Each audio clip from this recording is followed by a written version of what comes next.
Hello, my name is Todd Turp. I'm the District Operations Manager at Columbia Ridge Landfill in Arlington, Oregon. Welcome to Waste Management's Columbia Ridge Landfill Railyard. These 3/4 mile sections of track are where we receive and process trains coming in from the Seattle metro area. This video will introduce you to the rules that have been developed for your safety when working in the rail yard. There are 6 rail spurs. Spurs 1 through 4 are for the unloading and loading containers from well cars that are stacked and connected with the use of ISO twist locks. Spurs 5 and 6 are dedicated to unloading gondola cars containing waste soil and other material.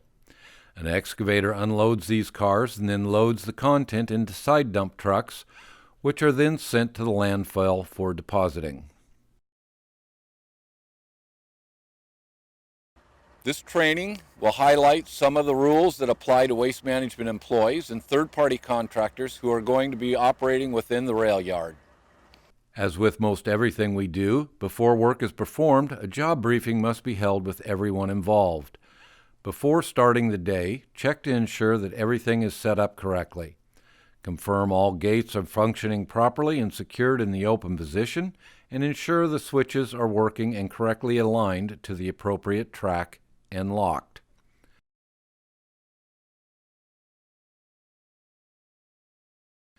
Also make sure the blue flags and derailleurs are set on those tracks on which we'll be working. Switches and gates are generally handled by WACCO, our third-party train crew, unless directed by the supervisor.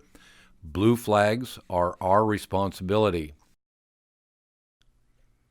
Blue flag protection is a vital aspect of rail yard safety. Blue flags are signals that indicate to train engineers and trackmobile operators that workers are on, under, or between the cars and equipment. These signs are placed on both ends of the rail line that the workers are working on and act as an equivalent to Waste Management's Hazardous Energy Control Plan. The workers on that line are the only ones who are to both install and remove the flags. It is essential to understand the difference in how the blue flag rules apply to each of the tracks. On tracks 1 through 4, no car movement will occur by a locomotive or trackmobile as long as the blue flags are placed at both ends of that particular rail. This rule is different on tracks 5 and 6, where the gondola cars are unloaded and moved by the action of the excavator on the bridge. In this case, blue flags only indicate that the engineer or operator of that particular track is in use but does not prevent the cars from being moved. These tracks are considered live tracks, where rail cars are in motion throughout the day and where employees should use extreme caution when working in this area. On tracks 5 and 6, never climb or go between the rail cars unless you request a red zone. As will be discussed next, requesting a red zone needs to be done through direct communication with the excavator operator and after all movement is stopped. Also, these tracks are sloped to a 1.5 to 2 degree angle from west to the east. Unless protected by a blue flag, ground personnel must never stand or walk between the rails of the track or get between or under rail cars for any reason unless it is absolutely necessary to perform their duties. If this needs to happen, the ground personnel must communicate to the engineer or operator, request a red zone.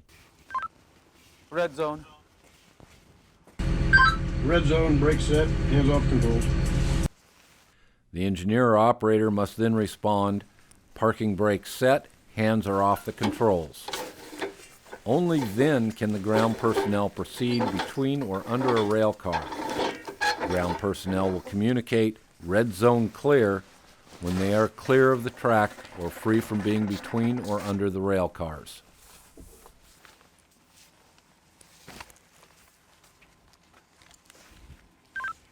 Red zone clear.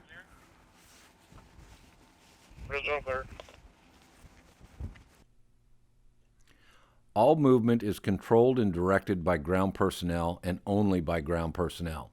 When directing a move by radio communication, the employee directing the move will give the locomotive engineer or the trackmobile operator the direction of movement, and the approximate distance that is clear. The operator or engineer will repeat back to ensure clear communications. When the engineer or operator is 1/2 the distance to be covered, the engineer or operator will stop unless they are told to continue by the person directing the move. When approaching the stopping point, the person directing the move will begin counting down distances to the engineer or operator, such as 5 cars to go, 2 cars to go, 1 car to go. You got 1 car. 1 car. 50 feet,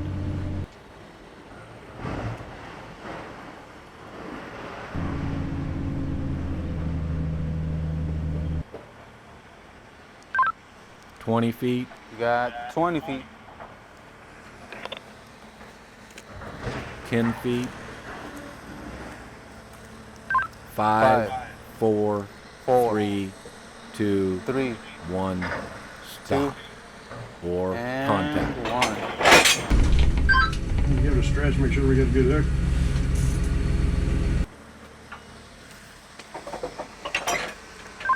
You're good. Flow near. With coupling cars, ground crews must stay clear of coupling cars. Once contact is made, ground personnel direct the engineer or operator to test for a proper connection.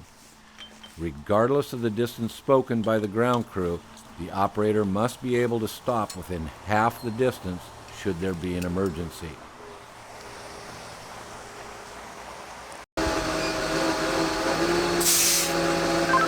Red zone. Red zone, brake set, hands off controls. While connecting or disconnecting cars and connecting or disconnecting air hoses, always keep 1 foot outside of the rail to allow easy escape in the event of sudden movement of the train. All right, what we want to talk about now is some of the safety devices that are on the train while it's parked or just getting ready for movement. A couple of things that we want to make sure that we don't touch and that we leave as they are after the train is parked. The first would be the air coupler or air cock. This maintains all the air to the train so that the brakes remain set. The next thing that we don't want to do anything with is this lever right here. This actually uncouples or releases the lock on the coupler to allow the train to either be broken apart or put back together. The next is the brake wheel. This is a manual brake that we go through and we set on the first 3 cars of each train that's parked here so that it stays solidly in place while we work the train. Anytime that we move any of these particular items or put them out of their parked position means that the train crew, when they pull out of here expecting those to be in place, they will decouple or a brake won't work. This costs the Waco crew pretty close to an hour every time this happens. The worst case scenario is that it decouples right in the middle of a curve, which then we run a very large risk of derailing a car. When rail cars are parked without being attached to a locomotive or trackmobile, at least 3 of the consecutive rail cars' brakes must be set. The same applies to gondolas if they are going to be unattended. Trackmobile operators must inspect and verify that the trackmobile is safe for operation before moving it. This inspection includes ensuring that the adequate main air reservoir pressure exists and brakes are operable. This is done by observing, applying, and releasing the brakes while the hand brakes are applied. It's important to give and receive the proper signal before moving. Operators must ring the bell or blow the whistle whenever starting a movement or when changing directions. Headlights must be on bright whenever going over highways or road crossings in the direction of travel and on dim the rest of the time. And never exceed the 5-mile-per-hour limit while on tracks within waste management property. Regardless of the condition they arrive at our facility, it is our responsibility to ensure that the rail cars, locomotives, or containers Leave the landfill or transfer site with no broken or missing safety appliances. If a car is broken, we notify WACO and the car will be released to a home site or a shop for repair. Should you have any further questions or concerns about your safety or the safety of others within the rail yard, please contact your supervisor or manager. Thank you for your attention. Have a great and safe day.